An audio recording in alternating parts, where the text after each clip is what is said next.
Vamos abrir a Bíblia, primeira carta de Paulo aos Coríntios, capítulo 11, verso 17. 1 aos Coríntios, capítulo 11, verso 17 em diante. Eu vou fazer leituras, os irmãos vão acompanhar, vão deixar sua Bíblia aberta, vão poder acompanhar também a projeção, e a gente vai ser edificado para a glória do Senhor, em nome de Jesus, através desta passagem da Escritura, que vamos ler agora nesse instante. Nas instruções que agora vou dar a vocês, eu não posso elogiá-los, pois as suas reuniões de adoração fazem mais mal do que bem.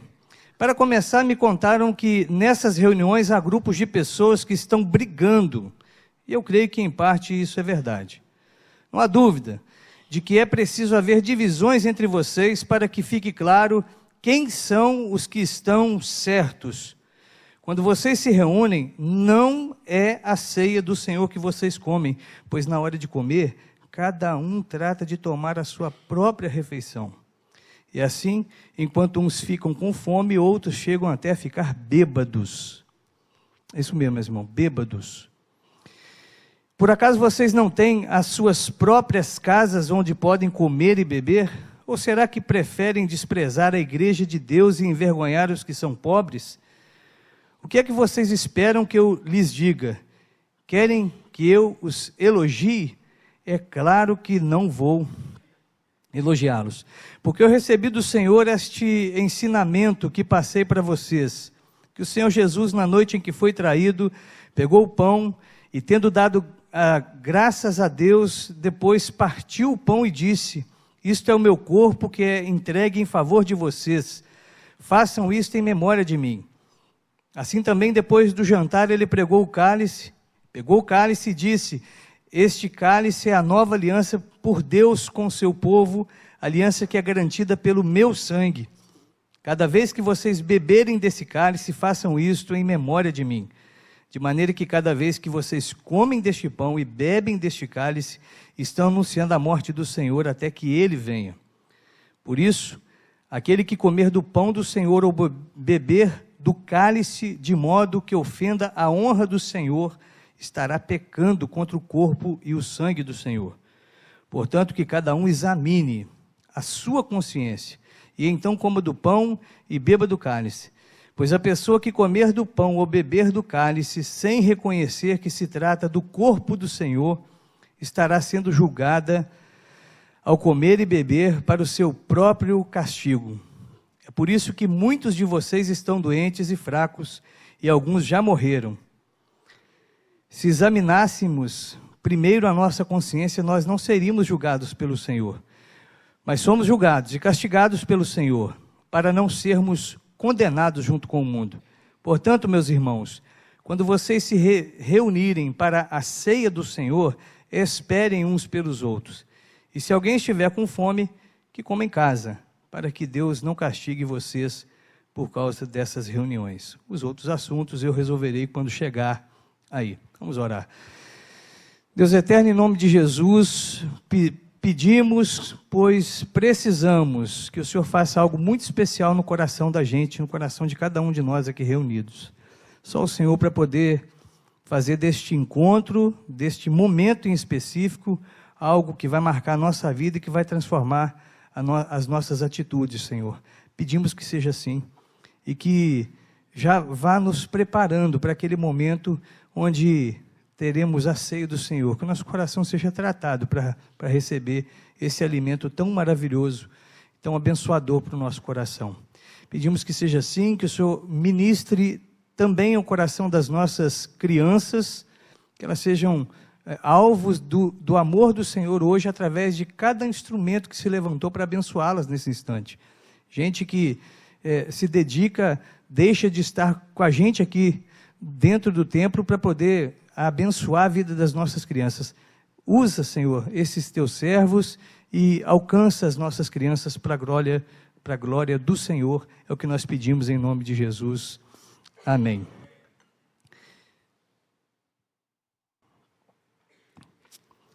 Mais gente morre na igreja do que nós imaginamos.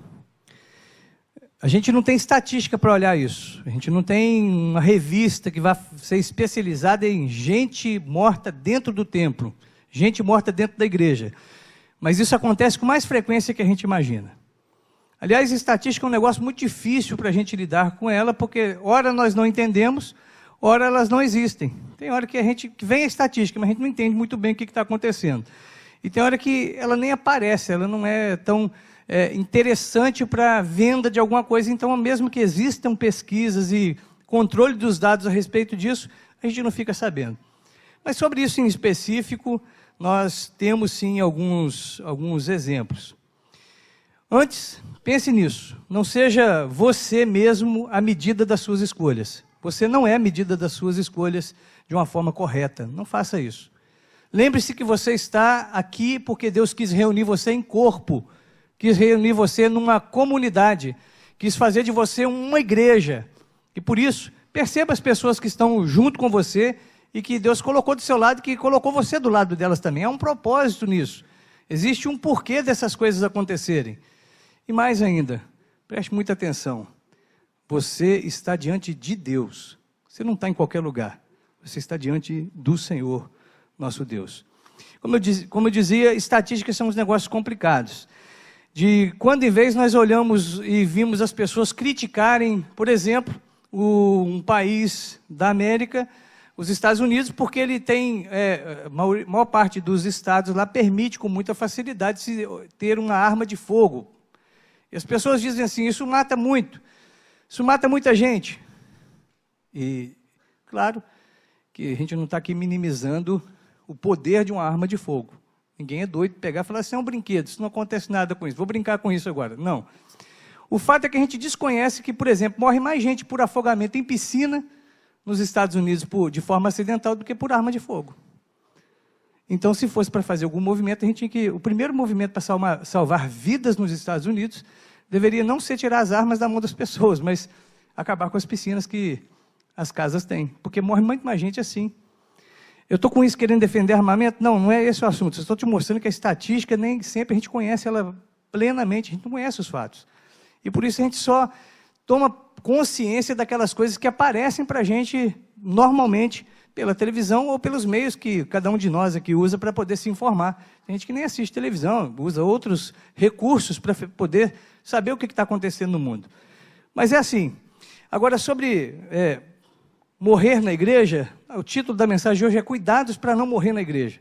E nós tomamos alguns. Você pode olhar que a igreja tem uma porta larga aqui assim, e ela obrigatoriamente fica aberta.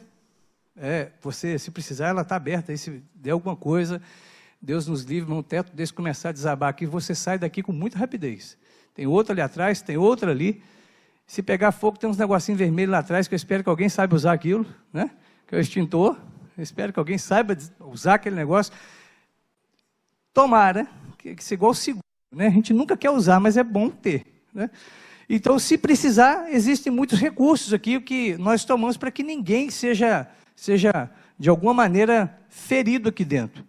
Preocupamos com a grama, nos preocupamos com tantas outras coisas, para que ninguém seja machucado aqui.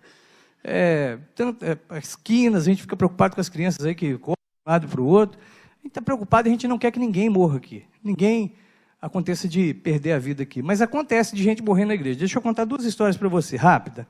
E eu vou citar as histórias, se você quiser saber um pouco mais delas, depois eu te passo a fonte, aí você conversa com a fonte primária que elas estão vivas, tá? As fontes que me falaram sobre isso estão vivas. Mas conta-se que um pastor chamado, o sobrenome dele deve ser Emerick, pregava, se eu não estou enganado da história que eu ouvi, eu posso ter confundido os dados, ele começou a pregação dele aqui na Igreja Presbiteriana de Vila Velha, na primeira, leu o texto e, quando ele começou a fazer o comentário do texto, caiu para trás, duro. O Senhor levou.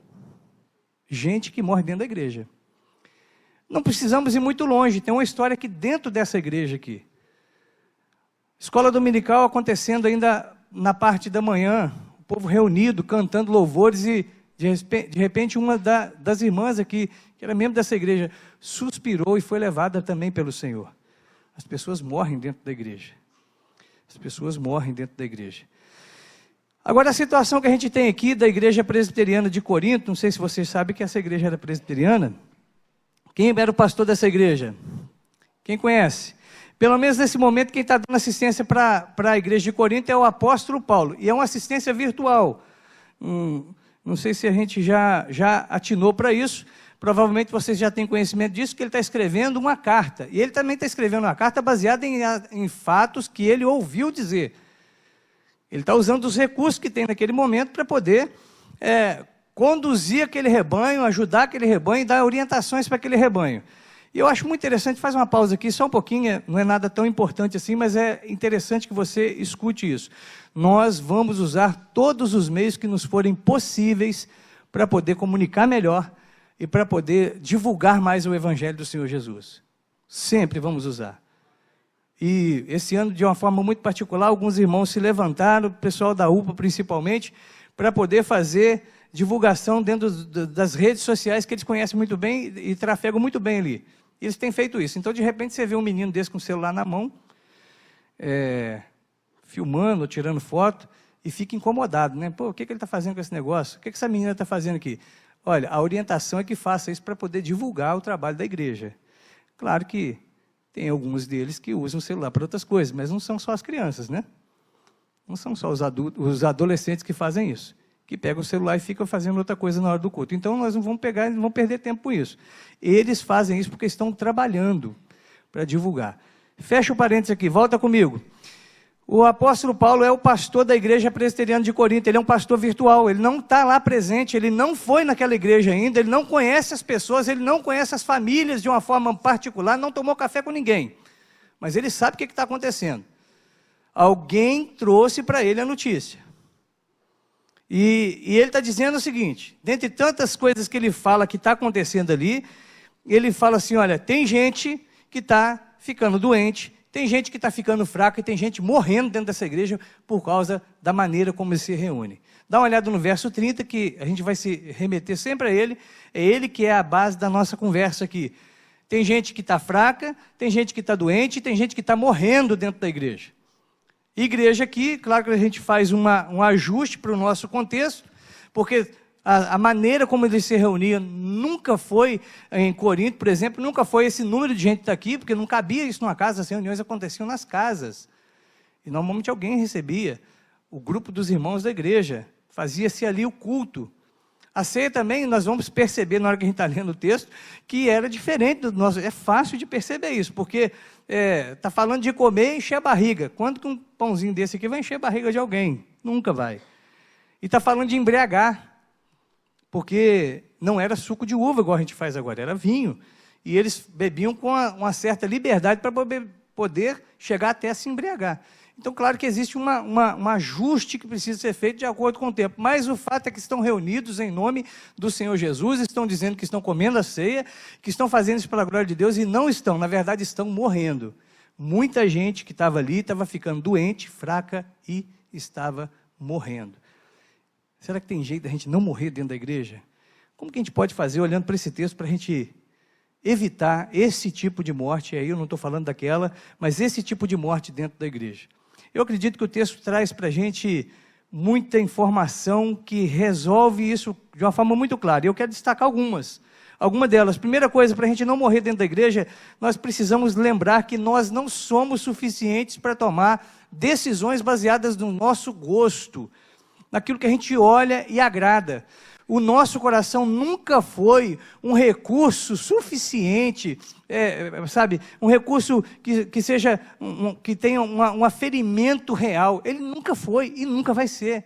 Aliás, quando a Bíblia fala do coração da gente, fala que ele é desesperadamente corrupto. E eu e você, às vezes, temos a liberdade, a tranquilidade e, assim, fazemos isso, tomamos decisões a respeito daquilo que vamos oferecer para Deus, ou que vamos fazer em nome de Deus, simplesmente baseado no gosto da gente. Não faça isso. Não faça isso. Seu coração é muito enganoso, o meu também é. E pode ser que você esteja muito enganado com respeito às coisas que estão acontecendo. Existia culto, existia reunião de igreja, de crentes, eles estavam fazendo as coisas na teoria. O roteiro estava certo, mas alguma coisa estava errada, porque eles faziam baseado simplesmente nas suas próprias decisões. É ruim demais, é perigoso demais, quando você achamos que nós somos a medida de alguma coisa. Porque eu penso assim, porque eu acho dessa maneira. Eu senti no coração que é desse jeito. Cuidado, muito cuidado com isso. A gente tem alguns exemplos da Bíblia de gente que deu oportunidade para o coração. Vou lembrar de alguns deles. Sansão. Sansão, camarada que sentiu vontades, sentiu desejo. Ele foi ouvir os seus sentimentos. Ele usou ele mesmo como a regra de tomar decisões. Existiam regras claras que não deveria procurar uma esposa fora do arraial do Senhor. Mas eu estou querendo sim. Qual que é o problema? Qual que é o problema? Esse negócio aí é coisa lá do passado, não precisa disso mais. Essa regra não serve mais hoje. E nós já sabemos a história de Sansão. Sabemos como que ele se deu mal. Tem um outro cidadão que é considerado pela própria palavra do Senhor, o homem segundo o coração de Deus. O homem segundo o coração de Deus. Um dia, tirou um cochilo assim à tarde, levantou, e ao invés de preocupar com o pessoal dele que estava na guerra, tomar conta das suas tarefas, ele resolveu dar uma espiada, o que estava acontecendo assim, lá do alto do palácio dele. E por alguns instantes, o desejo dele, a necessidade dele de atender aquela demanda dos olhos foi tão forte, e foi o principal na sua escolha, que ele esqueceu toda a história de Israel até ali, tudo que Deus tinha feito na própria vida dele, levando ele a ser um rei, um monarca que cuidava da nação. E ele fez o que quis para pegar a mulher do outro. E pegou. E arrumou um jeito de matar o marido. E ficou com a mulher. Porque é assim. Quando eu e você achamos que nós somos a medida das coisas, que o nosso coração pode resolver as coisas, que o que a gente sente está certo, a gente sempre vai arrumar uma desculpa. Sempre vai arrumar um jeito para fazer aquilo que é errado em nome do amor, em nome das necessidades físicas e coisa do tipo. A gente vai falar que pode e que não tem problema nenhum. Deixa eu te perguntar uma coisa, você gosta de dinheiro? Você gosta muito de dinheiro? Você faz de tudo para ganhar dinheiro? Então, Judas também gostava muito de dinheiro. Ele tinha a mesma paixão por dinheiro. Já sabemos o que aconteceu com Judas. Também não foi bom o fim dele. Também não foi legal a situação dele. E agora, nós vamos ver aqui, diante de nós, uma igreja. A igreja pastoreada, como eu já disse, pelo pastor aqui das redes sociais da época, que era a epístola. O meio de mandar as coisas não era pelo Instagram, não era pelo WhatsApp, pelo Facebook, era por carta. E o apóstolo Paulo, que dispensa a gente fazer muito comentário a respeito dele, ficar destacando seus títulos, até porque ele mesmo já disse que isso não servia à causa, isso não era importante. Ele tomou conhecimento por alguém a respeito do que está acontecendo lá, e como diz aí no verso 30, que eu já te chamei a atenção, ele fala, olha, tem gente ficando doente aí, tem gente que está ficando fraca aí, e tem gente morrendo aí, porque eles acham que eles são a própria medida. Não tem problema, estão fazendo em nome do Senhor, estão fazendo na casa do Senhor, numa reunião cristã, então não tem problema comer à vontade, e ficar com o pandu cheio, enquanto outras pessoas ficam sem se alimentar. Não tem problema passar do limite e começar a ficar conversando com grilo, não tem problema não. Não tem problema. Correr atrás da sombra, não tem problema, porque nós fizemos isso em nome do Senhor. O que importa é a intenção da gente, o que importa é o jeito que a gente está fazendo. Nós fizemos em nome do Senhor, a nossa intenção era boa, nada disso. Cuidado para não morrer na igreja. Morre dentro da igreja quem acha que para servir a Deus é do seu jeito, é do jeito dele. Ele que é o dono. Nós somos servos do Senhor. Não tem espaço para gostinho nosso, para jeito nosso. A gente tem até liberdade para a forma do culto. Aqui nós não temos muita preocupação com as formalidades, mas lembre-se que viver para Deus é do jeito dele, não é do jeito que você quer. Não dá para servir a Deus, a Bíblia fala disso várias vezes, a gente aqui não escuta, né? Mas ela fala, por exemplo, não dá para servir a Deus e as riquezas, porque você agrada um ao outro, não dá para servir os dois. Não está falando que não pode ser rico. O que não pode, não importa a quantidade de dinheiro que você tem no bolso, no banco, onde que for, é servir as duas coisas, ou você serve a Deus ou você serve o dinheiro. Não dá para poder, dizer que é um seguidor de Jesus de fato, sendo que você é a medida das coisas. Teve um cidadão que chegou para Jesus, ele era até um cara interessante. Eu fico imaginando que se um rapaz desse se aproxima aqui da igreja, e ele resolve olhar para as moças que estão solteiras aqui. Eu estou falando do jovem rico. Se ele chega aqui e fala assim, então eu estou aqui, sou um rapaz solteiro, sabe como é que eu estou atrás da minha varoa, estou precisando resolver essa questão da minha vida. Eu ia perguntar, mas você quer o que você está querendo? Não, eu estou querendo a moça para casar. Para casar? E você é para casar? Você é crente, rapaz? Eu ia perguntar para ele, você é crente para ficar rodeando aqui as meninas aqui da igreja? Porque para atrapalhar já chega a gente mesmo, né? Ele ia falar para mim, eu sou crente, pastor. Sou presbiteriano. Vida inteira. Sei a Constituição de frente para trás. Conheço os 5 pontos sobre a salvação que é do calvinismo. Conheço. Já li a Instituta toda. Eu ia falar, esse moço queria ter um filho assim. Mas o problema desse rapaz é que ele passa no nosso crivo, ele passa na nossa peneira, mas ele não passa na peneira de Jesus, porque Jesus olha para ele e fala, rapaz, não tem um negócio errado aí. Tem um negócio errado com você. Jesus sabendo da história, né? Conhecendo o coração dele, fala assim, vende tudo que você tem e anda comigo. Vem ser meu seguidor. E aí a Bíblia diz que ele enfiou o rabo no meio das pernas e foi embora. Cachorrinho. Angustiado com aquela proposta, porque aquela proposta de Jesus foi muito indecente para ele. E ser sempre indecente obedecer Jesus se o nosso coração não estiver nele. Se em algum momento a gente estiver na frente de Jesus e ele não estiver na nossa frente, ele não for o nosso guia, o que ele fala para a gente sempre vai ser meio esquisito, obscuro, ridículo, quadrado, estranho. Às vezes vai parecer até que é impossível viver dessa maneira. E é mesmo, sem Jesus é impossível. Se não render-se a ele, não tem como. Por isso que eu quero te falar, cuidado, para não morrer na igreja. É incrível como a gente tem a facilidade, meus irmãos, de colocar a gente no centro das coisas. Nós somos o centro das coisas. A gente nem percebe que está fazendo isso constantemente. Essa semana eu pedi para vocês fazerem um exercício através da leitura diária da igreja até o final do ano. Que era para olhar para o capítulo 15 de Lucas e perceber onde que tem traços de egocentrismo ali na hora de registrar aquilo ali. E claro, que não tem erro na Bíblia. Não tem erro na Bíblia. Tem erro no que comenta a respeito da Bíblia. Mas aí essa conversa ficou para quem me procurou à parte, a gente conversou sobre isso. Nós temos muita facilidade de ser o centro das atenções. E por isso, a gente faz reunião que não é culto. A gente corre o risco de falar muito aqui e não pregar nada. Corremos o risco de cantar muito sem adorar a Deus. Corremos o risco, sim, de viver ajuntamentos que não têm elo, que não têm vínculo, que não estão presos a nada. Estão presos a coisas fúteis, supérfluas. Porque quando a gente é colocado no centro, é esse o risco que nós estamos correndo e estamos próximos de vivenciar isso.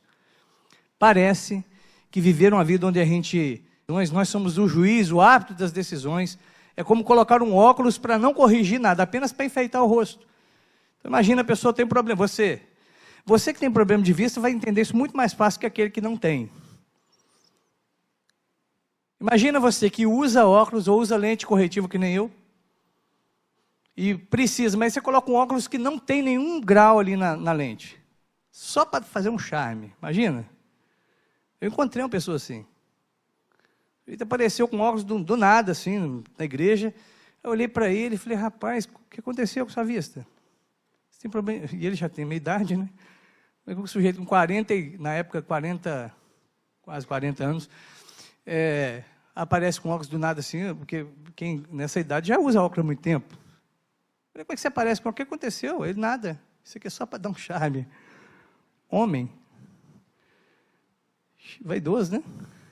Mas quem faz isso, quem coloca um óculos só para dar um charme, só para fazer um embelezamento no visual, ele não corrige nada, ele continua, se ele tem problema de vista, ele continua tropeçando nas mesmas coisas. Ele continua andando zonzo, sem saber para que lado vai, e não entende por que a vida está tão nauseante assim. Porque ele está usando um óculos só para poder agradar a sua contemplação. Ele chega na frente do espelho e fala, que lindo, que coisa maravilhosa, sou eu. Assim é o crente que tem ele como uma medida, e não o Senhor. Ele até consegue se agradar por um tempo, mas ele não consegue realmente resolver as situações que precisa resolver na sua vida. Assim é a igreja que se reúne, onde tem pessoas que a medida são elas próprias, então elas conseguem com muita facilidade passar por cima das outras, elas conseguem com muita facilidade se adoecer, se enfraquecer, até morrer, porque elas são o centro. Cuidado, você não é o centro. Não deixe seu coração, sua mente, sua alma acreditar nessa mentira. Você é o centro, isso é muito importante. É muito importante porque o amor de Deus te buscou, te resgatou. Se não fosse isso, era só mais um pecador no mundo. Como foi resgatado, é um pecador remido no sangue de Jesus. É isso. Cuidado para não morrer na igreja, cuidado. Irmãos, uma segunda coisa, quero falar com você. Como é que a gente evita esse tipo de morte dentro da igreja? Esse tipo que o texto de Coríntios está falando, não aquele que eu citei na introdução dessa reflexão aqui. Perceba, você está numa comunidade, você está numa igreja, você está num lugar de manter comunhão, você está num lugar onde você precisa viver com pessoas. Então, sirva, cuide, preocupe-se, aceite ser cuidado, aceite ser servido, aceite o tratamento que está sendo proposto para aquele grupo ali. Mas acorda, presta atenção, você está numa igreja, você não está no lugar onde você veio para promover seu ego, você não é importante aqui, eu não sou, Jesus que é. Atente-se para isso, porque se você não se atentar para isso, nós vamos, juntos, vamos cair no mesmo buraco, que é o buraco da gente fazer as coisas em nome do Senhor, achando que estamos fazendo certo, mas na verdade a gente está fazendo para agradar a gente. Tanto é assim que esse sujeito ficar do meu lado com fome, eu nem percebo. Aliás, eu vou dar risada dele. Sonso, por que não pegou?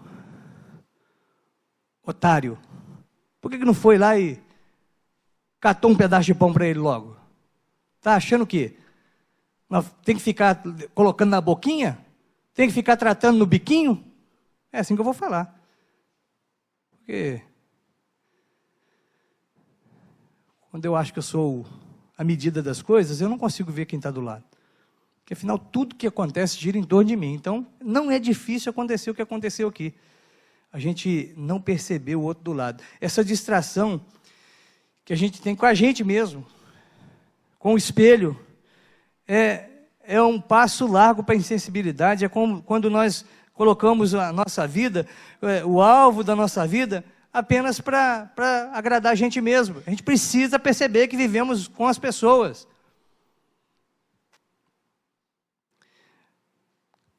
Quando você olha uma foto que foi tirada, vamos imaginar que a gente tirou uma foto aqui agora. Puf, tirou uma foto. Tirei outra aqui. Tirei outra aqui para agradar lá em cima também, para o pessoal da galeria não ficar chateado. Vou publicar daqui a pouco. Se você vai lá conferir. Quem você procura nessa foto? Você mesmo. É normal isso. Agora, não é normal você querer apagar todo mundo que está em volta e deixar só a sua cara em destaque. Isso não é normal. É até natural, de alguma maneira, você olhar para a foto e te procurar ali. Eu tento me esconder das fotos. Não gosto. Mas quando vou olhar a foto, me procuro lá também. É natural. Agora, o que não é comum é a gente ser tão, assim, tão cheio de si, tão esquisito, tão estranho, tão corintiano, e não estou falando do time, tá aqui, da igreja presbiteriana de Corinto aqui, que a gente não faz questão se todo mundo vai ficar embaçado na foto, mas se o meu rosto aparecer, beleza, pode publicar. Porque afinal de contas é assim que eu quero. O outro não me interessa, o outro não faz diferença para mim. O outro eu não estou querendo saber quem é o outro não. Que outro, caramba, eu não quero saber disso. Que outro? Ah, ele está dormindo na rua. Não me interessa do que está dormindo na rua, quero saber disso não. Que outro? Ah, um que está prostituindo ali na orla de Taparica, aqui da praia. Está vivendo uma vida de homossexualismo, está vivendo uma vida realmente afundada no pecado, não quero saber. Eu não tenho nada com isso. O que eu quero é estar junto na igreja e comer o pão primeiro. Quem vier depois, que se lasque. Cuidado, meus irmãos. Olha aonde você está. Olha para onde Deus te trouxe. Olha, atente-se para o fato de que nós somos uma igreja. E a gente precisa se preocupar com as pessoas e não podemos viver atropelando quem passa do nosso lado. Não podemos, de forma nenhuma. Como esses irmãos aqui fizeram. Estava nem aí. Comeram e deixaram o outro com fome. Meus irmãos, olha aqui, é um negócio doido demais. Tirando a questão cultural, que nós não vamos tratar provavelmente nunca isso aqui no púlpito, porque isso não é coisa para conversar aqui, mas tirando a questão cultural de beber vinho, de beber suco de uva, não vem ao caso. O que eu fico mais incomodado é como é que uma pessoa se senta para comer algo e para beber algo que representa o sangue de Jesus e encharca a cara. Como que isso acontece? Como? Aí alguém vai dizer assim, bom, nós estamos livres desse problema, né? Nós estamos tranquilos, suco de uva, copinho desse tamanhozinho? Estamos não. Não estamos. O princípio do erro é o mesmo. A gente pode se assentar em volta dessa mesa e ao mesmo tempo não perceber e participar dela de uma forma tão estranha, tão alucinada, tão fora da casinha, que a gente vai comer, vai beber e não vai nem perceber o que a gente está fazendo, porque a gente nem entendeu que essa é a mesa da comunhão, a mesa dos crentes se ajuntarem em torno do que Jesus fez. Cuidado, meus irmãos, para não morrer na igreja. Quando eu assumo essa postura, aí eu canto e todo mundo tem que cantar o que eu quiser, porque afinal de contas, estou nem aí se você está entendendo o que eu estou cantando. Estou preocupado com você? Não estou. Quando eu assumo essa postura, que é uma postura que me leva a passos largos para morrer dentro da igreja, eu não ligo para pregar e trazer uma palavra que todos, a maioria pelo menos, entenda o que eu estou dizendo, que eu não quero ficar falando grego, nem hebraico, nem chinês. Eu vou falar o que eu quiser falar, porque afinal de contas eu não estou nem aí para você. Quando eu assumo uma postura dessa, de caminhar rumo à morte dentro da casa do Senhor, você, para mim, é só uma oportunidade que eu tenho para me satisfazer. Estou nem aí. Mas nós não podemos ser assim. Cuidado, meus irmãos, para não morrer dentro da igreja.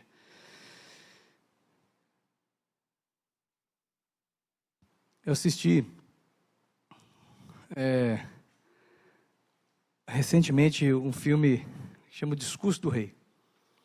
É interessante que o cidadão tinha uma dificuldade tremenda de falar, ele procurava vários especialistas, o rei Jorge, e não conseguia resolver aquela situação, não conseguia. Aí a esposa dele sempre estava procurando um jeito, ela estava mais preocupada com a questão da gagueira dele do que qualquer outra pessoa. E ela procurou uns caminhos alternativos, foi até atrás de uma pessoa que nem era doutor, que não era nem médico, técnico da área, mas era o sujeito que na prática fazia isso. E aí ela chegou lá e falou assim, olha, eu dei um nome diferente, né? Usou um outro nome, que não a indicasse como da família real, e falou assim, olha, preciso de um tratamento assim para o meu esposo e tal, como é que faz? Ele tem que vir aqui. Ela falou, não, você que vai lá. Aí o cara falava assim, meu jogo, minhas regras. Daí um tempo ele está tratando já com o cidadão que vai se tornar rei, até então ele não é. E estou estragando o filme para quem não assistiu, né?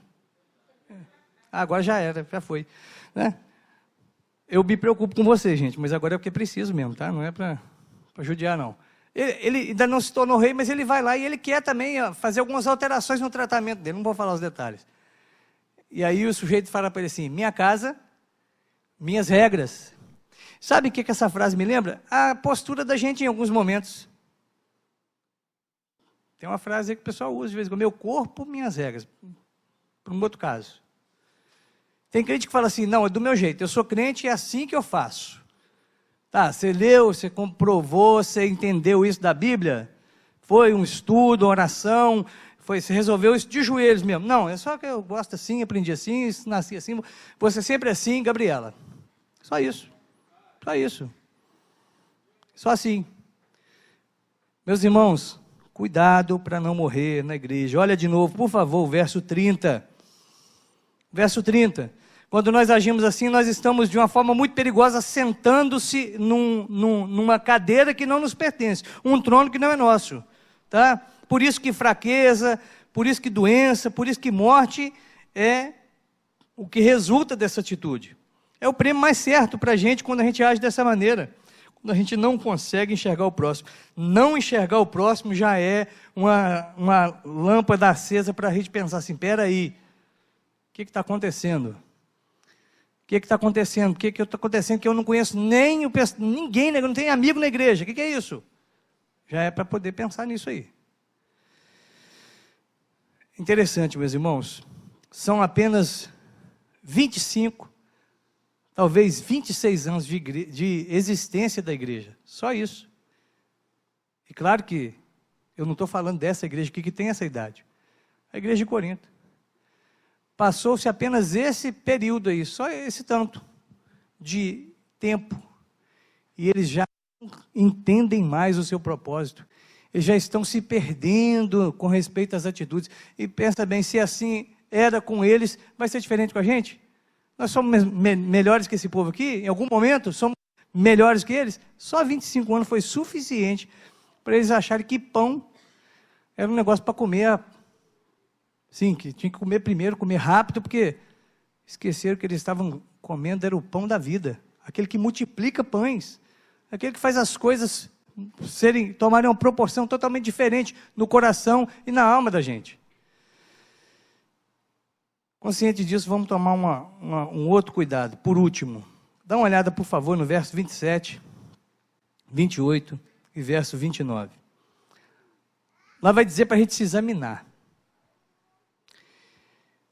Verso 27, 28 e 29 diz que a gente precisa, sim, tomar cuidado. Aquele que comeu o pão do Senhor, bebeu o cálice do Senhor, de modo que ofenda a honra do Senhor, estará pecando contra o corpo e contra o sangue de Jesus, contra o sangue do Senhor. Cuidado. Então, portanto, que cada um examine a sua consciência, então coma do pão e beba do cálice. Pois a pessoa que comer do pão ou beber do cálice sem reconhecer que se trata do corpo do Senhor, estará sendo julgado ao comer e beber para o seu próprio castigo. É interessante que o mesmo lugar que transmite vida, transmite condenação.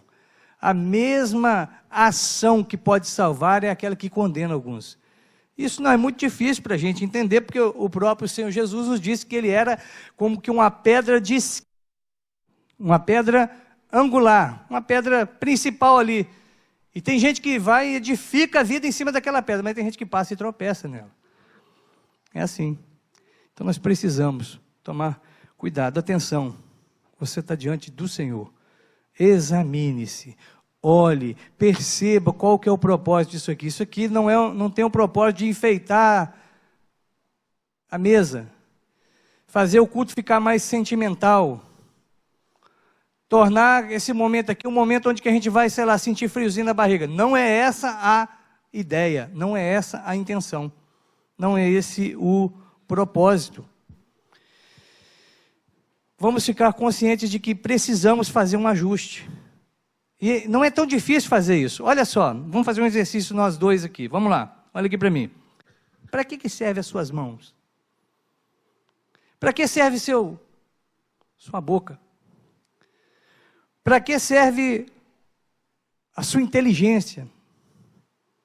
É só para você não atravessar na frente do carro? Só para isso. Para que serve, meus irmãos, essa reunião física aqui? Para que serve isso? Nós temos tanto recurso que a gente nem precisava vir aqui. Não precisava. Se fosse apenas por causa de pregação, de escutar música boa, não precisávamos vir aqui.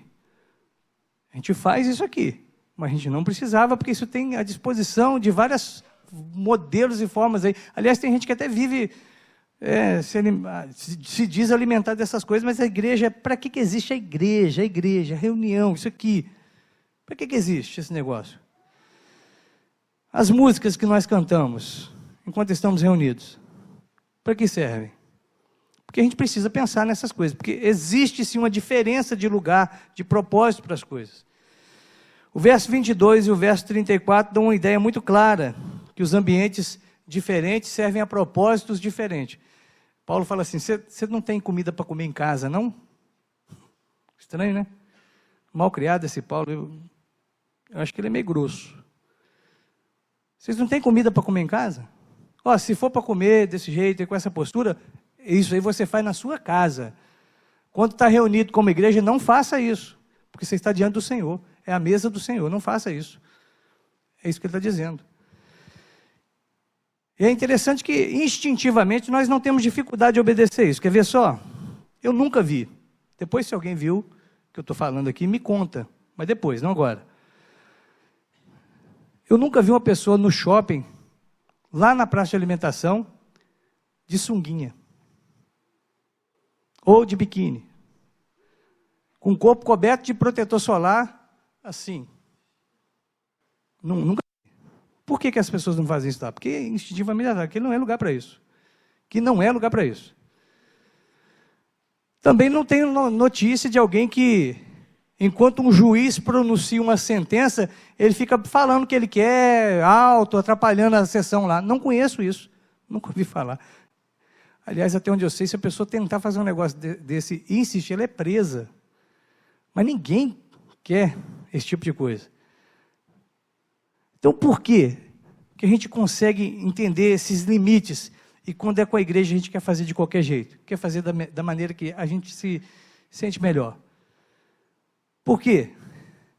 Que quando a reunião é com o Senhor, a gente não tem a mesma postura de gratidão, de entrega, de preparo.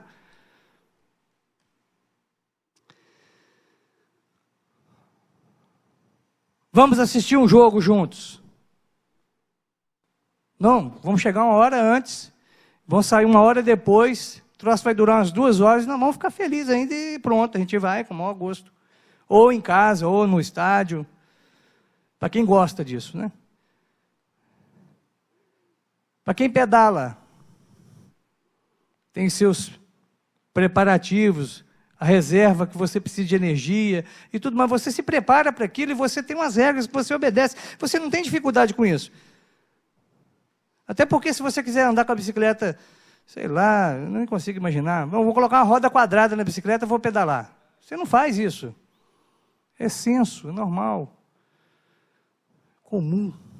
Vou jogar bola então agora, mas eu quero jogar com a mão. Neymar. Minha preferência, Cristiano Ronaldo. Agora, deu uma louca nele, ele não vai jogar bola só com o pé mais não. Agora, quando ele puder, ele pega a bola com a mão e joga para dentro também. Adianta ele querer, ele está bem intencionado, querer ajudar o Real Madrid dessa maneira? Não funciona, porque não é ele que institui as regras. As regras do jogo são instituídas há muito mais tempo, antes dele. Tudo bem que ele é uma estrela, que ele é parecidinho, papapá, papapô, não importa. Mas não é ele que é a medida das coisas. Não é você que é a medida das coisas. Não sou eu que estou aqui como sendo a medida das coisas. Não pode ser assim. Então, meus irmãos, se alguém fizer um tipo de loucura dessa, ele estiver fora da casinha desse tanto, alguém vai ter que chegar para ele e falar, ô, bicho, vem cá. Volta para cá. Você está fora do trilho. Não adianta. Você está acelerando, mas você está fora da estrada, meu amigo. Ei, minha amiga, presta atenção, você precisa se ajustar aqui, está errado. E é bem isso que eu acredito que o apóstolo Paulo faz com a igreja de Corinto, usando os recursos que tem, usando a conexão epístola aqui para poder comunicar com os irmãos daquela igreja que eles precisavam dar uma ajustada. Mais gente morre na igreja do que imaginamos. Você não tem estatísticas para isso, mas isso é um fato. Não seja você mesmo a medida das suas escolhas. Lembre-se que você vive em comunidade, em comunhão. E o mais importante, você está diante de Deus, por isso, atenção. Cuidado para não morrer na igreja. Cuidado. Bem diferente das mortes que nós citamos aqui no início, essa que Paulo fala e ele soma a morte, ele fala sobre fraqueza e enfermidade. Essas são piores. E elas são piores por causa de um detalhe. Elas são silenciosas. Elas se manifestam de uma forma assim, muito sorrateira. Quanto tempo demorou para o apóstolo Paulo saber disso aqui? Até que alguém contasse para ele, enviasse para ele uma mensagem, ele visualizasse. No caso aqui, o formato era outro. Mas quanto tempo precisou para que ele, tomando consciência dessa situação da igreja presbiteriana de Corinto, ele ficasse assim, espera aí, meu Deus, o que está acontecendo? Como é que pode esse pessoal fazer isso? Meus irmãos, o que está acontecendo? Deus ajuda esse povo. E começou a orar, tomar uma decisão, pensar, bolar a resposta que ele tinha que mandar para eles, escrever isso, colocar no correio. Se tivesse colocado no correio, não tinha chegado até hoje, né? Quem está tendo experiência boa com correio aí, parabéns. Né? Não é o meu caso. Eles receberem essa encomenda lá, registrada, certinho, abrirem, lerem, tomarem consciência, fazerem a leitura disso em público e tomarem consciência. Demorou um pouquinho, demora. E enquanto isso, gente está ficando fraca, gente está adoecendo e tem gente morrendo dentro da igreja. Eu espero, em nome de Jesus, que para nós não morra mais ninguém dessa maneira aqui. Que ninguém se enfraqueça por causa da ignorância desses fatos, por não conhecer e não atinar para isso aqui.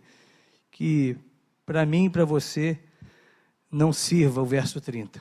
Ele não encaixe na nossa vida. Que para nós não exista nem doença, nem fraqueza e nem morte por causa do nosso individualismo, por causa da gente se achar muita coisa, porque a gente não parou para fazer uma coisa muito simples que a gente vai fazer agora quando vamos participar da ceia. Parar e examinar a própria consciência.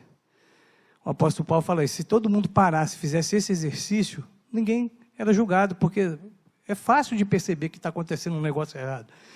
Mas as pessoas se deixam levar pela onda, andam no automático, vão vivendo, vão fazendo e pronto, não param para refletir, e porque não param para refletir, vem o castigo, que não é um castigo para punir, mandar para o inferno, é um castigo para acordar, porque diz aí a Bíblia que é um castigo visando a melhoria, visando a salvação, visando o conserto. Então, vamos fazer isso agora, em nome de Jesus, vamos baixar nossa cabeça, vamos fechar nossos olhos, vamos examinar e vamos assim comer e beber do cálice. Os presbíteros, os irmãos que estão escalados, por favor, venham para frente e vamos, se posicione aqui para a gente poder servir a igreja. Pai, te agradecemos pelo teu sangue derramado na cruz por nós. Teu corpo moído, castigado por um pecado que não era do Senhor, mas era meu, era nosso. Pai, por causa dos nossos pecados, foi necessário que o Senhor sofresse e pagasse um preço tão alto. E hoje, nessa noite, nós lembramos daquilo que o Senhor fez. E que isso traga dentro do nosso coração uma mudança de postura, uma mudança de pensamento e um sentimento de gratidão infinito pelo Senhor, pelo seu amor a nós. E que o Senhor nos ensine a demonstrar esse mesmo amor para com os nossos irmãos e para com todos aqueles que o Senhor colocar no nosso caminho.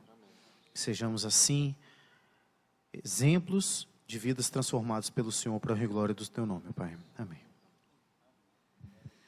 Agora que a graça do Senhor Jesus, o amor de Deus, o nosso Pai, a comunhão e a consolação do Espírito repouse sobre todo o povo de Deus, agora, para todo sempre.